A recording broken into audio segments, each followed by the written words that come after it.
Olá, meus seres, eu espero que tudo bem com vocês. Profissoste para darmos sequência à nossa revisão focada para a Universidade Estadual de Ponta Grossa, o EPG. E eu quero dar sequência na ecologia, falando em dois tópicos importantes que são ciclos biogeoquímicos, associando com poluição ou alterações ambientais. Farei duas questõezinhas com vocês que vão trazer nomes específicos, principalmente aqui dos participantes do ciclo do nitrogênio, então você vai ficar até o final do vídeo. Falaremos sobre a associação desses ciclos também com a poluição. Vai estar na prova da UEPG, então fique ligado porque é muito importante. Se você não é inscrito, se inscreva no canal.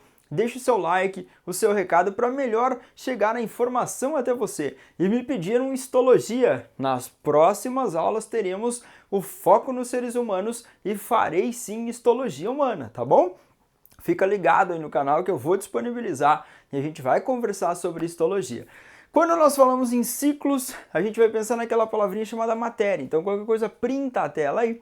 E printando a tela, você vai fazendo as anotações que eu farei aqui. Quando nós pensamos em ciclos biogeoquímicos, você pensa em matéria. A matéria é cíclica, a matéria pode ser reciclada, a energia não. Lá quando a gente viu cadeias e teias, tinha uma transferência de energia e ela percorre um fluxo unidirecional. Saía do produtor, consumidor primário, consumidor secundário, parte da energia perdida não será reintroduzida novamente no ambiente, no ecossistema. Agora, a matéria ela é cíclica, então ela vai percorrer ciclos. Se você olhar para cá, carbono, oxigênio, hidrogênio, nitrogênio, a gente tem o famoso CHOM. Carbono, hidrogênio, oxigênio, nitrogênio. Se você colocar o fósforo em enxofre, no CHOMPS, ele será aí a grande parte da composição química dos seres vivos. Então a gente vai focar nesses ciclos aqui, associando com fenômenos biológicos importantes como fotossíntese, como respiração celular aeróbica. Nós vimos lá na respiração celular aeróbica um fenômeno de degradação de composto orgânico e liberação de CO2. Oxigênio produzido num fenômeno chamado de fotossíntese.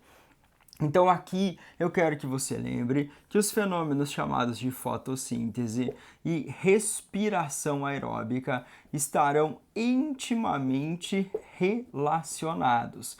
A prova fará essa relação com você. Você vai falar por que, Sochi? Quando nós tínhamos a reação química da fotossíntese, o gás carbônico é sequestrado, é retirado da atmosfera e ele vai fazer parte dos compostos orgânicos, lá na glicose, de uma maneira geral nas fórmulas da fotossíntese. Agora, a respiração celular desmonta a glicose, o composto orgânico, e aí a gente tem liberação de CO2 para a atmosfera. Então essa fotossíntese e essa respiração aeróbica estão intimamente relacionadas. Lembra que o gás carbônico é retirado, sequestrado da atmosfera. Isso aqui, CO2, é a forma inorgânica do gás carbônico, e aí a fotossíntese usa ele para a construção dos compostos orgânicos. Retirado da atmosfera através da fotossíntese. Ele é liberado para a atmosfera na respiração aeróbica, na combustão, na queima de combustíveis fósseis, nas queimadas de uma maneira geral, a gente tem a liberação. O oxigênio é produzido na fotossíntese durante a fotólise da água, quebra da molécula de água, que ocorria na fase clara da fotossíntese, lá na fotofosforilação acíclica. E aí você quebra a molécula de água e libera o oxigênio para a atmosfera. Então esses dois ciclos intimamente relacionados à fotossíntese e à respiração celular. Obviamente que a prova faz uma relação aqui, ó. Aquecimento global, redução da camada de ozônio. Você vai falar, por que, Sochi? O aquecimento global está associado a elevadas taxas de CO2 na atmosfera. Um outro componente é um gás chamado, ou uma substância, um hidrocarboneto, chamado de metano, que é liberado lá na decomposição anaeróbica. Então, a prova pode fazer você pensar em alteração do ciclo do gás carbônico, e isso está associado ao aquecimento global. Eu vou falar assim, o ritmo das queimadas, a extração de combustíveis fósseis. Então já põe na sua mente aqui, desmatamento. Quando você observa o desmatamento, a retirada da vegetação do planeta, a redução das áreas verdes, você reduz o sequestro de CO2, ou seja, aumenta a quantidade dele na atmosfera. Infelizmente, aproximadamente 0,037% da atmosfera é aproximadamente CO2 ou dióxido de carbono. Então, é uma pequena quantidade, mas já teve um aumento considerável após a era industrial, após a Revolução Industrial. Então, a gente já teve um aumento considerável e isso já teve, ou está tendo já, um impacto significativo para nós. Nós vemos, obviamente, o desmatamento associado às queimadas. Então, essas queimadas, elas trarão mais um probleminha. Qual é o probleminha? Eu vou degradar a vegetação, derrubar ela, queimar e liberar o gás carbônico para a atmosfera. Então, além de reduzir o sequestro, a retirada, eu queimo e libero isso para a atmosfera. As queimadas reduzem a biodiversidade, as queimadas matam os micro-organismos do solo e causam vários probleminhas. Claro que existem biomas como o Cerrado brasileiro, que tem queimadas, inclusive naturalmente, que acontecem e influenciam na floração de espécies, na formação de brotos, tá? Então a gente está falando aqui em queimadas literalmente antrópicas, realizadas por seres humanos, não controladas e que acabam sendo extremamente prejudiciais. Quando nós olhamos para o aquecimento global ainda, nós temos uma redução nas calotas polares, redução das geleiras. Como consequência, eu tenho um aumento do nível do mar, o aumento do nível dos oceanos, o aquecimento global, o aumento da temperatura média do nosso planeta também altera a temperatura da água no ambiente marinho. E isso você já ouviu falar lá em branqueamento dos corais. O aumento da temperatura média das águas oceânicas faz com que as alguinhas lá que mantinham uma relação de mutualismo com os recifes de corais, elas sejam afetadas. Essas zooclorelas são facilmente afetadas, uma consequência do nosso infeliz aquecimento global. O aumento do nível do mar promove uma alteração entre a proporção de água doce e salgada, isso pode alterar as correntes marítimas, alterar o clima no planeta Terra. Então as mudanças climáticas são as mudanças mais significativas como consequência do aquecimento global.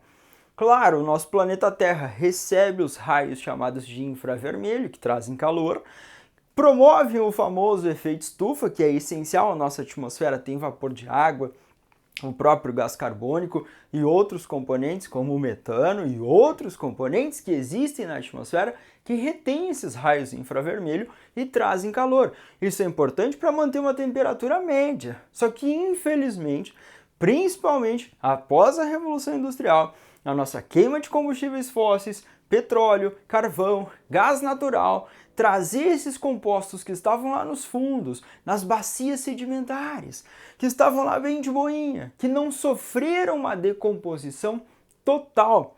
E quando nós trouxemos para a superfície e nós queimamos isso, a gente adiciona gás carbônico na atmosfera e isso promove desequilíbrios ambientais. Então é isso que a gente está vendo. Fica ligado com essa relação. O ciclo do oxigênio, Sost, a prova pode associar com a redução da camada de ozônio. O ozônio é o O3. O O3 é formado lá em cima, geralmente entre 20 e 40 quilômetros da nossa superfície. Lá na estratosfera existe a camada de ozônio. E a redução da camada de ozônio está diretamente associado com a emissão dos clorofluorcarbonos.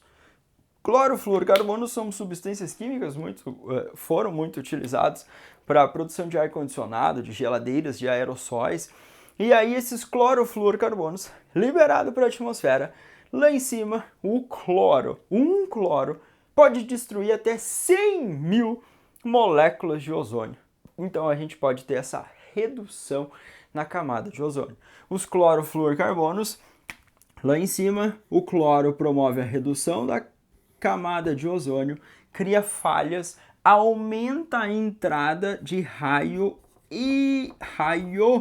ultravioleta, e esse raio ultravioleta está associado a cânceres de pele, ao envelhecimento celular, à degeneração de estruturas da visão e pode ser extremamente prejudicial. Então eu posso fazer uma associação com uma alteração no ciclo do oxigênio, comprometer a formação da camada de ozônio. Eu posso pensar em liberação dos clorofluorcarbonos e isso promover uma destruição dessa importante barreira lá na estratosfera.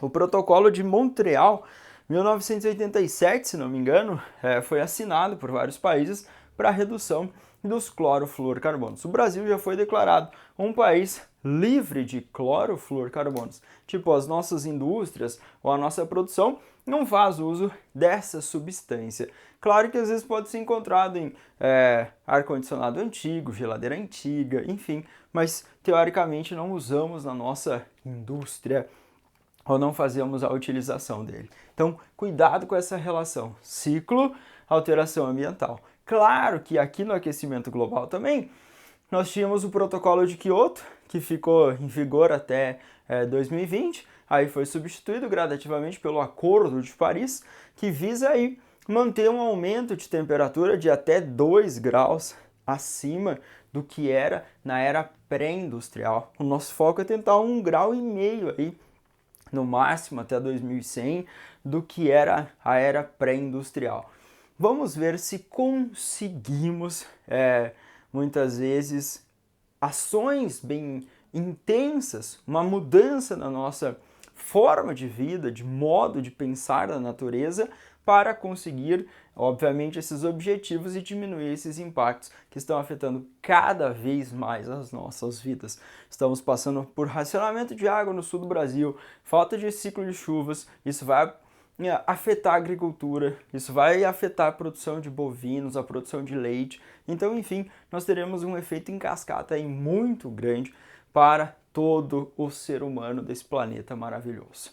Quando você olha para água, o ciclo da água é aquele ciclo tranquilinho, raio infravermelho trazendo calor, bateu na superfície, aqueceu, a água evapora, altitudes maiores, condensa e precipita. Blu blu, volta na forma de chuvinha.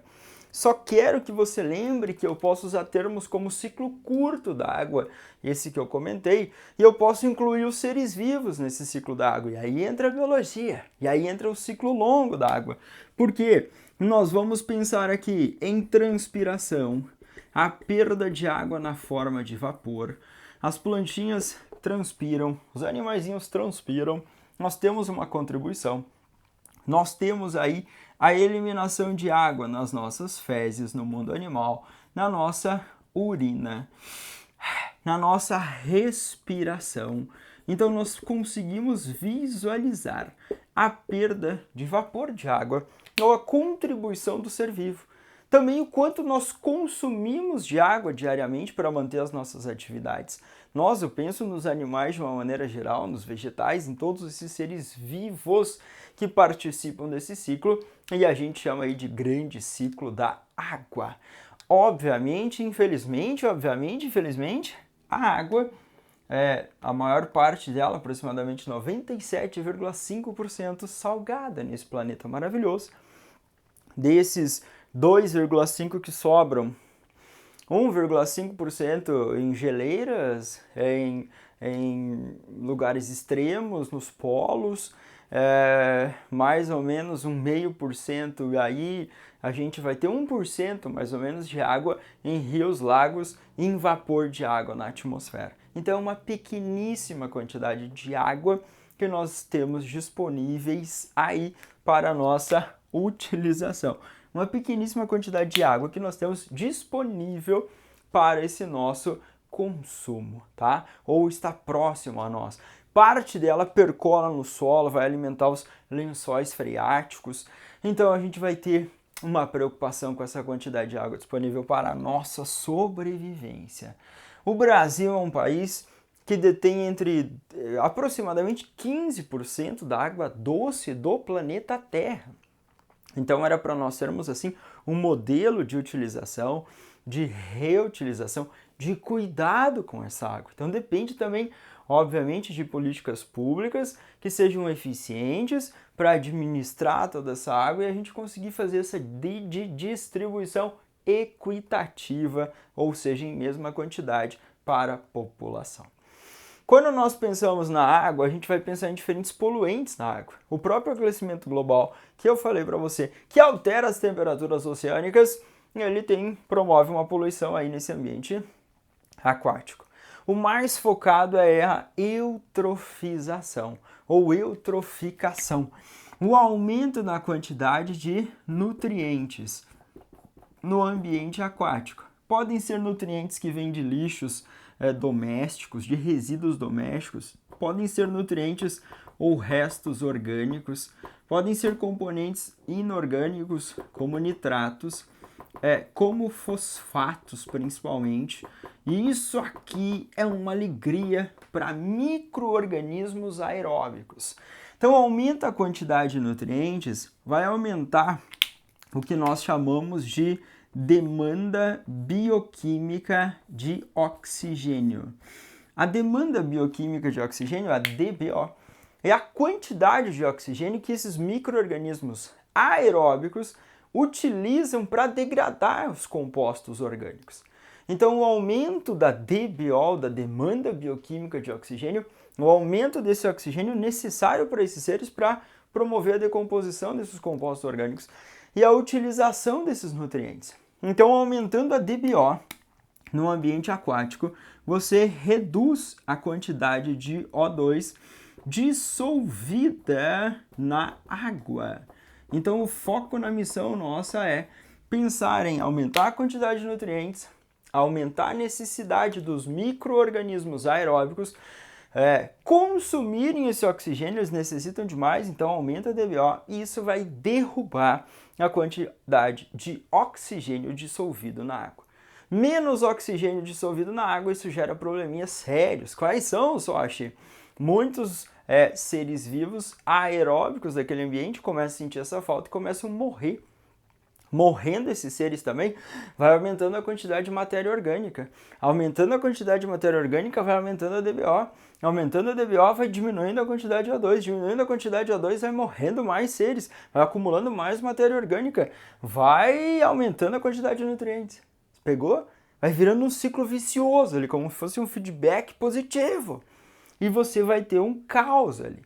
Até que tem uma proliferação de micro-organismos anaeróbicos, que podem liberar gases, substâncias químicas que têm cheiros horríveis e que dão um cheiro, muitas vezes, em rios que estão decretados a morrerem por falta desse tal de oxigênio. Então o foco é aumentar o nutriente, aumentar a demanda bioquímica de oxigênio, que é a quantidade de oxigênio necessário para degradar a matéria orgânica.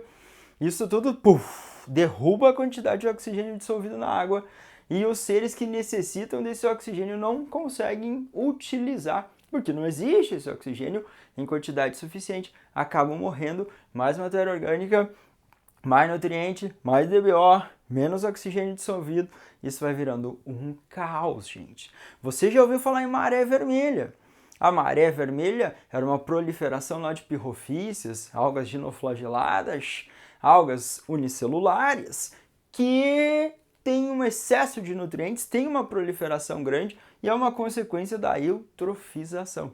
Então, às vezes acontece em ambientes, acontece num processo natural, mas a maior preocupação nossa é quando nós despejamos os esgotos nossos, não tratados, ricos em nutrientes, em corpos com água. E isso promove um caos, isso promove uma alteração. Também numa poluição no ambiente aquático, eu posso ter indústrias que despejam águas em temperaturas mais elevadas, usinas nucleares, usinas hidrelétricas que usam água para resfriar as estruturas que são utilizadas. E essa água lançada no riozinho, ela está numa temperatura muito alta.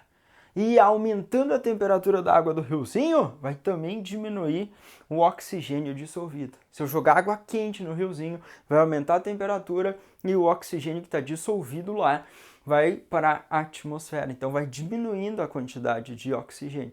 Também, se eu aumento a temperatura das águas oceânicas, maiores temperaturas, diminui essa solubilidade do oxigênio na água, a tendência do oxigênio ir para a atmosfera e ter menos oxigênio na água. Então vira uma loucura. Então muito cuidado com essa relação, tá bom? Quando eu falei aqui do nitrato, ele entra aqui, né? Basicamente também, na agricultura, eu posso despejar lá ureia, eu posso despejar outros compostos, íons amônia, ou amônia convertida em nitrito, nitrato, no ciclo do nitrogênio, adubos químicos, fertilizantes nitrogenados. E aí pode vir a chuva e lavar o solo, num processo chamado lixiviação. Se eu tenho um desmatamento, lá uma área de desmatamento, eu não tenho uma área verde bonitinha, eu fiz uma preparação do solo, eu joguei lá os fertilizantes, choveu, isso arrasta e vai para os rios, aumenta a quantidade de nutrientes e promove um caos. Então você entende que está tudo meio interligado? Eu quebro uma sinergia ambiental e aí eu tenho problemas ambientais, eu tenho uma poluição, a produção e liberação de poluentes, de substâncias que vão afetar os seres vivos no ambiente. Então, fica ligado aqui com o SOSH. O ciclo do nitrogênio é o mais cobrado historicamente no EPG. Aproximadamente 79% da atmosfera, a maior reserva de nitrogênio do nosso planeta é a nossa atmosfera. Então, aproximadamente 79% da atmosfera nitrogênio. Aproximadamente 21% da nossa atmosfera terrestre, oxigênio. Esse nitrogênio que está na atmosfera, ele não consegue ser utilizado assim diretamente pela maioria dos seres vivos. Então vai rolar um processo chamado fixação. Ó. E a fixação consiste na conversão. Ó, o SOSH vai por direto, tá? Vou direto porque vocês são umas lendas estudantis. O meu N2 ficou horrível, mas é um nitrogênio, N2. Esse N2, ele vai ser convertido em amônia.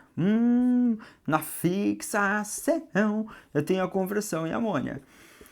A amônia, em meio aquoso, formará os íons amônio, o NH4+. Então pode aparecer como NH3, amônia. Em meio aquoso, íons amônio. Muito bem. Tem bactérias no solo que fazem isso, que são bactérias de vida livre, de boinha. E tem a bactéria chamada Rhizobium. Depois na questão vai estar o nominho dela, eu vou julgar. Eu vou julgar depois na questão, o Rhizobium. A Rhizobium promove a fixação biológica de nitrogênio e ela mantém uma relação mutualística com as leguminosas.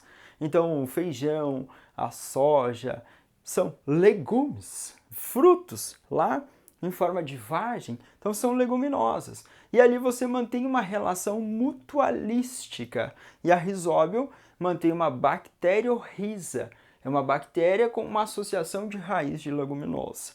Tá? Mas tem bactérias fixadoras também livres no solinho. O gênero Azobacter. A prova geralmente não cita, mas cita a Rhizobium. Então ela está em associação com as raízes da leguminosa e promove a formação de amônia. Beleza. A nossa amiga leguminosa vai usar essa amônia para produzir os seus compostos, os aminoácidos, os nucleotídeos, enfim, para a produção dos compostos nitrogenados. Show! Agora, existe essa fixação por bactérias livres no solo, e aí elas disponibilizam amônia no solo.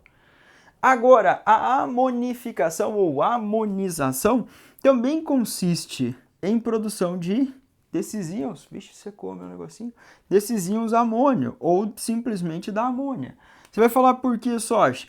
Eu posso ter restos de planta, restos de animais, eu posso ter proteínas, eu posso ter ureia, proteínas, ureia, ácido úrico, eu posso ter o processo de decomposição ali no ambiente e ter a formação também de amônia.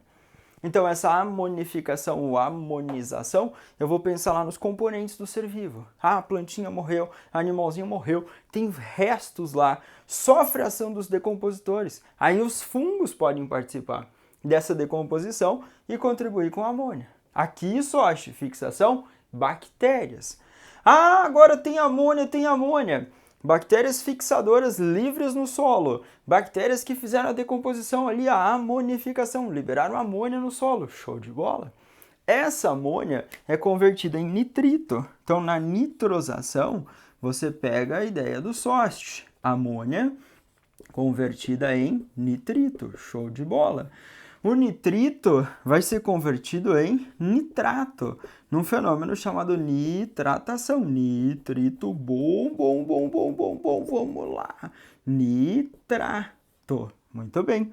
Esse nitrato aqui é uma das formas interessantes para a sua prova da UEPG, porque a planta vai absorver. Ou ela vai absorver a amônia, os íons amônio, ou o nitrato. Então esse nitrato geralmente é o que a prova fala, que a plantinha vai utilizar, que ele está ali disponível, solúvel na água, planta absorve e aí ela vai usar para a produção dos compostos nitrogenados. Então a fixação é a conversão do nitrogênio atmosférico em amônia, a nitrosação é a conversão de amônia em nitrito, a nitratação é nitrito em nitrato. Então nós teremos aqui o famoso ciclo do nitrogênio. Então pega essa ideia, fixação, nitrogênio e amônia, amonificação, processo de decomposição dos compostos, do cadáver, dos restinhos, produção de amônia, nitrosação, amônia e nitrito, nitratação, nitrito, nitrato, nitratação de produzir nitrato, nitrosação de produzir nitrito. Então você vai aí, não entendi o macete, mas você vai aí viajando comigo em relação a essas conversões, tá? E desnitrificar é devolver, puxa uma setinha, devolver, volta N2 para a atmosfera. Então, a devolução de nitrogênio para a atmosfera é a desnitrificação. Então, a gente tem aqui ainda nitrosação e nitratação, a UEPG vai falar assim, existem bactérias nitrificantes. Nitrificação para a nossa alegria. Então, as bactérias nitrificantes são essas bactérias que promovem nitrosação e promovem nitratação. Então, existem bactérias fixadoras, bactérias decompositoras, bactérias nitrificantes e bactérias desnitrificantes. Que alegria! Aqui tem bactéria do gênero Pseudomonas. Aqui tem Nitrobacter, Nitrococcus, Nitrosomonas, Nitrosococcus. Você tem vários gêneros de bactéria. Na questão que eu farei, tem ali os nomezinhos e a gente vai corrigir. Você vai ficar comigo até a questão. Devolve nitrogênio para a atmosfera, desnitrificação. Ah, mas o pai tem uma fazenda, ele põe lá ureia no solo. Opa, joguei a ureia, existem bactérias decompositoras, decompõe aquilo ali, vai liberar amônia, e aí tem bactéria no solo, converte amônia em nitrito, nitrito em nitrato, plantinha absorve, animal come plantinha, e esse nitrogênio chega até nós.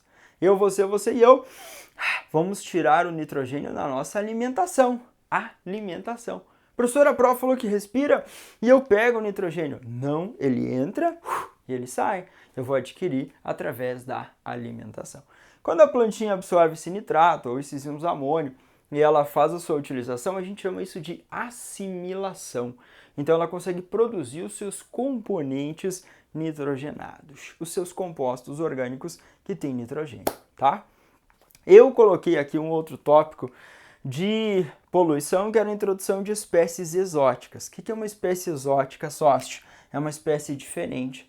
É uma espécie que não existia naquele lugar. Então o Exos aqui vem de fora. Ela vem de fora.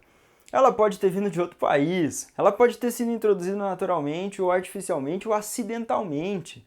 A água de lastro de navios que vinham da Ásia trouxeram o mexilhão dourado.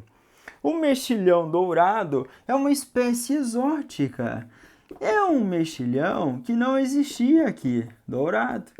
É um bivalvo, reino animal, filo molusca, classe dos bivalvos de uns 4 centímetros que não existia. mas chegou nos anos 90 na Argentina, na bacia do Rio do Prata, nos anos 2000, já no final dos 96, 7, se não me engano, no Rio Grande Amado. Depois, anos 2000, 2001, já estava na usina hidrelétrica de Itaipu. Cara, de onde que veio? Da Ásia. E aí, chegou aqui acidentalmente, água de lastro, bacia do Prata, de repente está no Brasilzão e está só migrando por aí. Esse carinha aqui se instala, esse carinha aqui pode reduzir o fluxo de água nos canais de uma hidrelétrica como Itaipu, precisa de tempo em tempo limpar e tirar os mexilhões, então gera um transtorno, gera problemas econômicos, problemas nesse fluxo de água. É uma espécie exótica, não existia. E chegou, olhou assim e falou, cara, se deu bem. Por que, Sochi? Falta, o que falta geralmente para essa espécie exótica, para ela acabar se dando bem? Falta parasita, que mais? Falta de predador, que mais? Predador, falta competidor.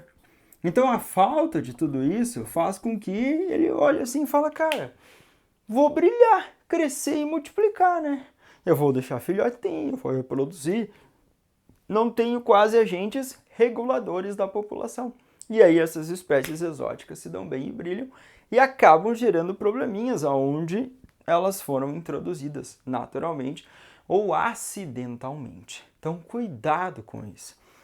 Claro que existem outras formas de poluição, derramamentos de petróleo. Então nas extrações de petróleo, está lá o combustível fóssil, teve um acidente, rompeu a tubulação, mancha nos oceanos, reduz a entrada de luz, reduz a taxa de fotossíntese, contamina animais, contamina todo o ambiente propício ao desenvolvimento da vida. Poluição por radiação. Eu tive um acidente nuclear. Aqui no Brasil a gente tem a usina de Angra 2 em funcionamento. Esperamos, obviamente, que não se tenha um acidente nuclear, para não ter um vazamento de lixo nuclear ou de substâncias radioativas. Então isso pode promover as famosas mutações ou intensificar, óbvio, essas mutações e trazer prejuízos severos. Fukushima, 2011, após o tsunami, um acidente numa usina nuclear. Então as preocupações existem também para esses tipos de poluição. Nas cidades, poluição sonora, poluição por retirada da vegetação, formação de ilhas de calor, inversão térmica nos dias de inverno. Uma massa de ar frio vem e estaciona na cidade. Massa de ar quente e mais acima massa de ar frio, fica um sanduíche, ar frio, ar quente e ar frio. Aquelas correntes de convecção que se formariam naturalmente, que o ar próximo à superfície seria quente, e aí ia diminuindo a temperatura. Em corrente de convecção levava o poluente para cima, ele circulava, pegava alturas maiores, ventos dispersavam. Na inversão térmica estaciona uma massa de ar frio, massa de ar quente no meio, outra massa de ar frio, e os poluentes ficam aprisionados ali nas cidades. Aumenta a casos de internação, problemas respiratórios, inflamações respiratórias. Então tudo isso está interligado, meus seres. Eu espero que vocês pensem nisso. E agora a gente vai para as questões, tá? Qualquer dúvida, mande aí para o Sochi, mais rápido eu respondo você. Soquinho, espero que você esteja acompanhando para a gente acertar o maior número de questões da UEPG. Vai aparecer a questão, deixa eu dar licencinha porque vai aparecer desse lado. Vai aparecer a questão na tela para você. Questão número 1 para você, meu ser. Vamos lá! O ciclo do nitrogênio consiste na passagem de átomos de nitrogênio de substâncias inorgânicas do meio físico para moléculas orgânicas constituintes dos seres vivos e vice-versa. Assinale o que for correto sobre o ciclo do nitrogênio. Vamos lá! A primeira pergunta que o Sochi quer que você responda é quais são os compostos orgânicos que eu tenho esse nitrogênio? Na tua cabeça tem que aparecer proteína, que é feita de aminoácido e tem lá resíduo nitrogenado. Ácidos nucleicos, DNA e RNA, que são compostos orgânicos formados por nucleotídeos que têm bases nitrogenadas. Então esses são os principais. Mas tem a quitina? Tem. A quitina é um carboidrato, um açúcar que tem resíduos nitrogenados. Tem a esfingomielina, que é um lipídio que também vai ter resíduo nitrogenado, tá? Então eu posso encontrar em outros, mas os principais são proteínas e ácidos nucleicos, os principais, proteína e ácido nucleico.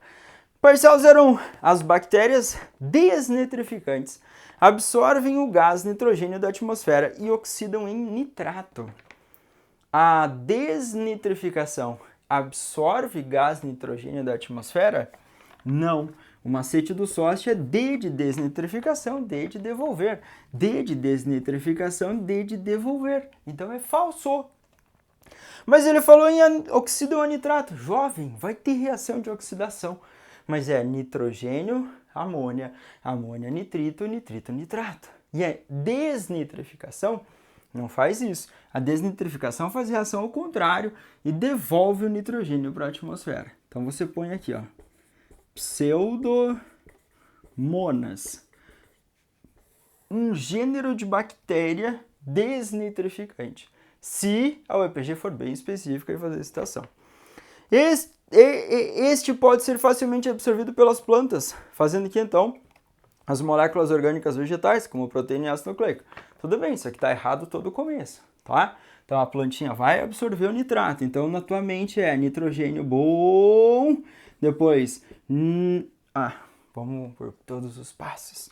Todos os passos. Você é um aluno topzera. Então nitrogênio, amônia ou íons amônio, depois nitrito, depois nitrato. São reações de oxidação? Sim. As bactérias nitrificantes, nitrosação e nitratação, são bactérias autotróficas, quimiosintetizantes, que utilizam o gás carbônico, energia dessa oxidação das reações químicas, reagem gás carbônico, água e produzem compostos orgânicos. Então são bactérias autotróficas, as bactérias nitrificantes, que fazem quimiossíntese, mas que fazem a nitrosação, nitratação. Bactérias nitrificantes são autotróficas, quimiosintetizantes, tá? Então, bora lá comigo, parcial 01, falsa 02.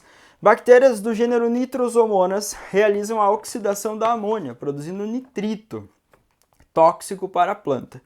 Bactérias do gênero Nitrobacter oxidam o nitrito em nitrato, o qual é solúvel em água, facilitando a assimilação pelas raízes da planta. A utilização é verdade. Você vai falar SOST, ele falou que o nitrito é tóxico para a planta? Sim. Esse nitrito ele pode ser formado depois de novo na planta em alguns lugares, em alguns tecidos, nas folhas, lá no cloroplasto, algumas vias que foram descobertas a partir dos anos 2015 para a utilização do nitrogênio, tá? Mas está certinho o que ele falou na parcial 02. Meu ser de luz, aqui para cá, isso aqui é nitrosação. Então você tem uma bactéria chamada nitrosação, nitrosomonas. Pegou a referência? Nitrosação, nitrosomonas. Tem S de nitrosação, tem S de nitrosomonas. Nitrito, nitrato. Nitrito, nitrato. Nitrobacter. Nitrobacter. Tá aqui. Nitrato, nitrobacter. A e Ba. Nitrobá, nitroá. Nitrobá, nitroá. Beleza? Esse é o macete do SOST. Nitrosação, nitrosomonas. Nitratação, nitrobacter. São bactérias nitrificantes, autotróficas, quimiosintetizantes. Parcial 2, bonita. 04. O maior reservatório de nitrogênio do planeta é o solo, risca, onde se encontra disperso proveniente tanto em bactérias fixadoras do nitrogênio quanto bactérias decompositoras da matéria orgânica. A maior reserva de nitrogênio do nosso planeta chama-se atmosfera. No solo, você tem uma importante conversão, a fixação a nitrogênio atmosférico convertido em amônia. Uma fixação de bactérias livres. Pode acontecer na água? Pode. Na água doce, na água salgada? Pode. Tem cianobactéria que faz isso também? Sim. Então isso pode acontecer. Mas a maior reserva é a atmosfera. Então, migué. 08. Bactérias do gênero Rhizobium, que vivem associadas às plantas de leguminosas, fixam o nitrogênio da atmosfera, permitindo a sobrevivência da planta em solos pobres em compostos nitrogenados. Perfeito! A Rhizobium forma uma bacteriorhiza, mantém uma relação mutualística. Rhizobium. Geralmente aparece a Rhizobium também com a ideia de rotação de culturas. Rotação de cultura. Ah, eu plantei um milho numa determinada área. Depois eu planto lá uma leguminosa para contribuir com o enriquecimento de nitrogênio no solo. Ah, mas eu posso fazer um consórcio. Consórcio. É plantação tipo consorciada ali. E nesse consórcio eu posso plantar, colocar numa fileira de vegetação uma plantinha não leguminosa, outra leguminosa e intercalar aquilo para enriquecer esse solo com nitrogênio, tá? Então, isso daqui são métodos legais que vão diminuir também o uso de substâncias ou de fertilizantes químicos e que contribuem com o meio ambiente, sem tentar deixar excessos de resíduos nitrogenados. Então, a parcial 08 verdadeira. 16. Ao morrer e se decompor, as plantas leguminosas liberam no solo nitrogênio na forma de ureia. Cara, ela libera o aminoácido, a proteína, tudo aquilo, e aí os decompositores vão decompor e vão liberar, e vai ser produzido amônia. Então, ali tá meio zoado, tá? Essa tal de ureia. E aí continua. As bactérias nitrificantes, então, degradam esses compostos nitrogenados e liberam gás nitrogênio para a atmosfera. Percebeu que ela inverteu a parcial 1 e a 16? Então, aqui não é nitrificante, aqui é desnitrificante. A Pseudomonas aqui é uma bactéria desnitrificante. Aqui em cima seriam bactérias nitrificantes, que fazem nitrosação e nitratação. E aqui embaixo, desnitrificantes. A UEPG inverteu. Então, cuidado que isso é uma realidade na UEPG. Trocar os nomezinhos, inverter. E não me assusta não se ela errar os gêneros de bactérias na prova de setembro. Então, muito cuidado, tá? Ele fala, as bactérias nitrificantes, então, degradam esses compostos e liberam. Degrada o nitrito, vai voltar a nitrato, nitrito, óxido nítrico, e aí volta para a atmosfera como nitrogênio atmosférico. Cuidado! Ficou? Pegou a referência. Questão número 2 vai aparecer na tela para você, a 2. A poluição do ar, da água e do solo ou radioativo, além da destruição da biodiversidade, trazem consequências que ameaçam a saúde e o ambiente como um todo. Sobre o assunto, assinale o que for correto. Então, a questão 2, vou fazer aqui, ela vai estar no ladinho, mas eu vou deixar depois ali, vou projetar. Parcial 01. Monóxido de carbono, formado pela combustão incompleta de combustíveis fósseis, liberado pela fumaça de cigarro, pode combinar-se com a hemoglobina, o que reduz o transporte de oxigênio pelas hemácias. Em uma garagem fechada, por exemplo, o gás liberado pelo funcionamento do carro pode atingir altas concentrações e levar à morte por asfixia. Infelizmente, isso é verdadeiro. Nós temos a formação de uma substância chamada carboxihemoglobina, que é uma ligação estável do monóxido de carbono com a hemoglobina, comparado com a ligação do CO2.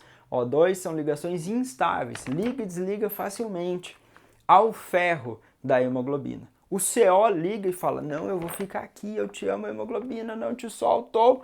Então, isso é muito perigoso, porque quando o ferro ligou ao monóxido de carbono, ele não tem um espacinho lá na hemoglobina para ligar o O2 e transportar o O2. Então vai diminuindo o transporte de O2, vai dando uma sonolência.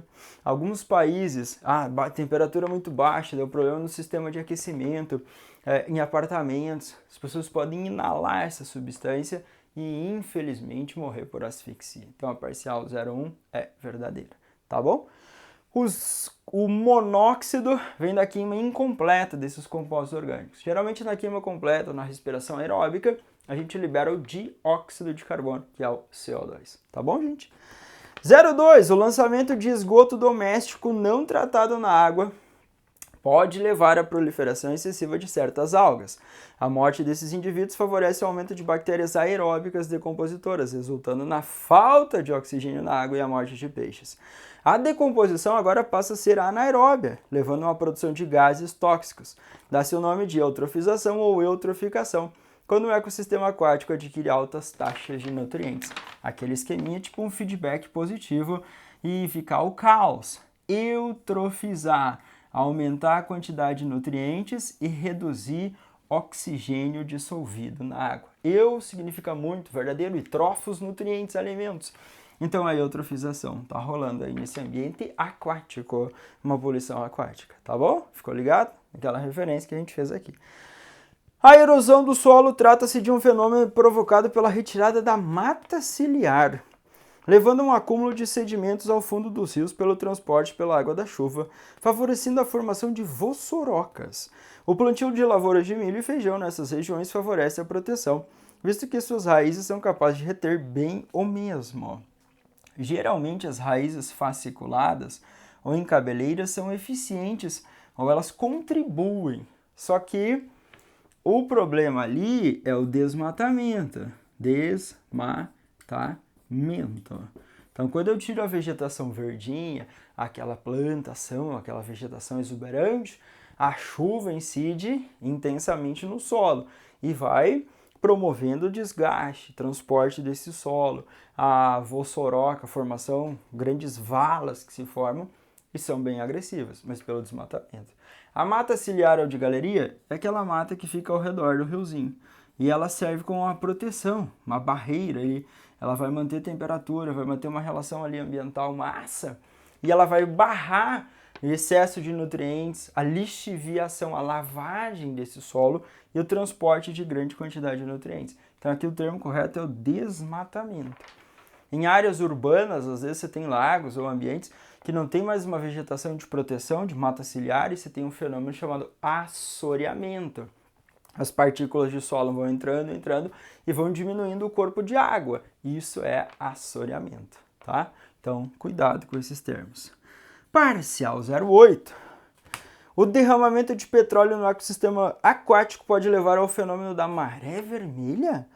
O petróleo espalha-se pela superfície da água, formando uma película fina que diminui a passagem de luz e as trocas gasosas. Certas espécies de algas se proliferam e liberam substâncias que intoxicam peixes e animais aquáticos.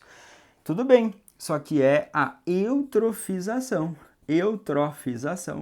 O excesso de nutrientes pode levar à proliferação das algas pirrofíceas, dinoflageladas, gênero Goniaulux, e essas alguinhas proliferando pode liberar toxinas e impedir o desenvolvimento de outras naquela relação ecológica chamada amensalismo. O derramamento de petróleo vai criar uma camadinha superficial, vai reduzir a incidência ou entrada de luz, que consequentemente vai reduzir a taxa de fotossíntese. Plantas aquáticas, fitoplâncton, toda essa galera vai sofrer um impacto pela redução de luminosidade entrando. Os animais, as aves, os mamíferos podem ter a camadinha de petróleo impregnada.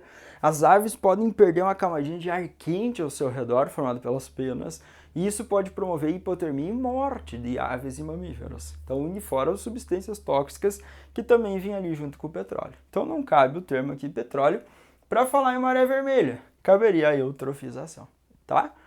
Espero que vocês tenham entendido. Qualquer dúvida, manda aí. Terei um prazer inenarrável em responder você. Se você gostou, deixe o seu like. Qualquer coisa, deixe sua observação. Os próximos encontros serão sobre humanos, então siga a nossa sequência de aulas aí, que eu vou deixar para vocês histologia, fisiologia humana, depois zoologia, a gente vai pensar em evolução. Um abração e vamos rumo a acertar o maior número de questões. Tchau, tchau. Soquinho como cumprimento de 2020, 21 anos bem diferentes. Tchau, tchau e bom estudo.